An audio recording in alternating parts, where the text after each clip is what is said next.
Well, go on again, OJ Merge. Today I get to know with another gratitude challenge, and today at day 22. 22. I'm 22 in the game. The 22nd day of the gratitude challenge.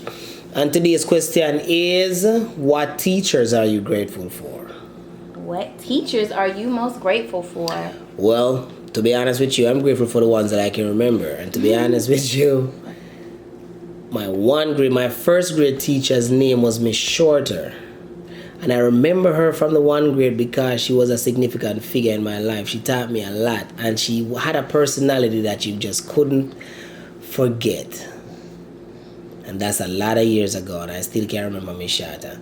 My other teacher probably be my 6th grade teacher, Miss Lawrence.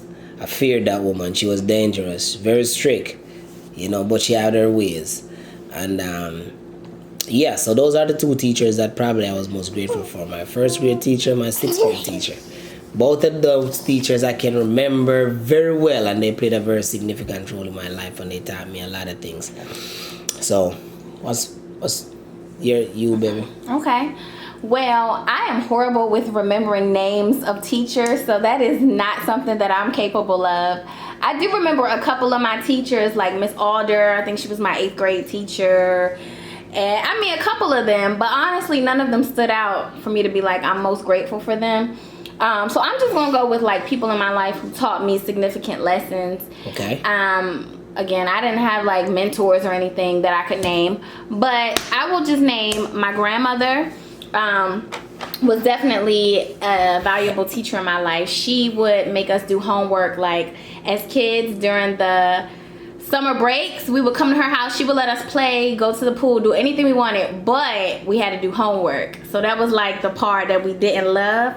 But what it did is it really instilled in me like the value of just learning and education and stuff, because I just was used to doing it at grandma's house. So when it was time to do it at school, it just seemed like, normal. Seems effortless. Yeah, my mother as well, of course, for being a teacher in my life. She definitely taught me how to be independent and the value of just, being a go-getter. So I appreciate that as well. All right, those are 2 good teachers in life. I went to school for those teachers, but yeah, those 2 teachers, moms, grandmoms, or the first teachers in your life, and some of the most vital ones. They teach you things that you will go to your grave with. That your life depend on a lot of times. Things that shape you as a human being. Most definitely, and things that you will take to you after you're finished shaped. So yeah, those are good.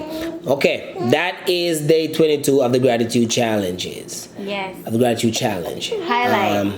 Highlight. What was the highlight again, Mama? How do I get over the fear of dating a person from a different culture?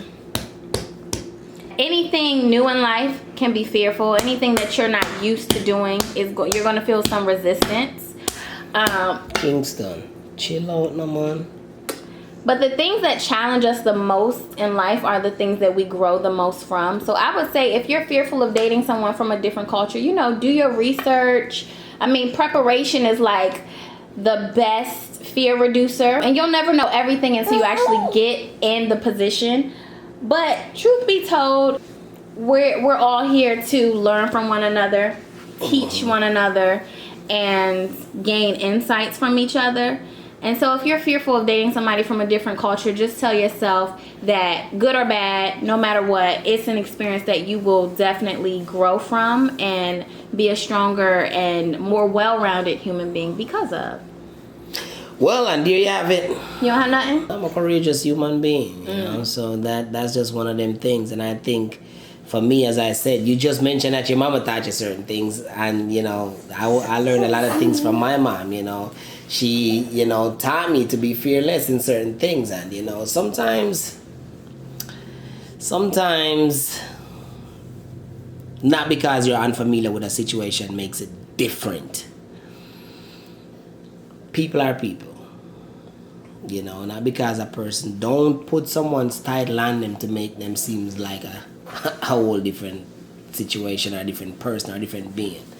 We're all humans on the face of this earth, They are a lot of us with the same color. There are a lot of us with, the same way of life, cultures are what separates us. People is who we are. So if you think like that, then there won't be no fear nor no divide between the people.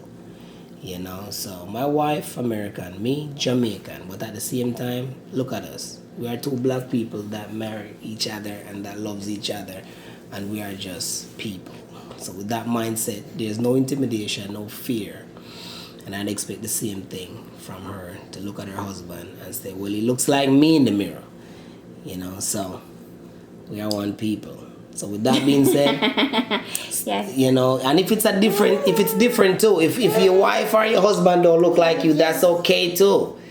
We are just people. If you black it out, or if you turn the lights off inside the house and take away the accent or the languages, guess what? It's just two people. They all are the same, regardless. So Yeah. love who you love. Take the intimidation out of it. Explore humanity. See what it is. We are all human beings.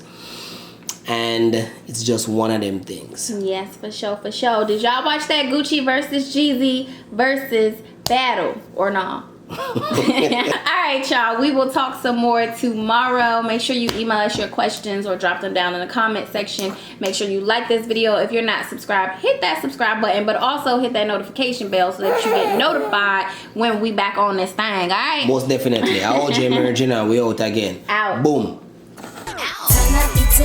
Turn up the ting, get you a yardie, boy like me. Turn up the ting, get you a yardie, boy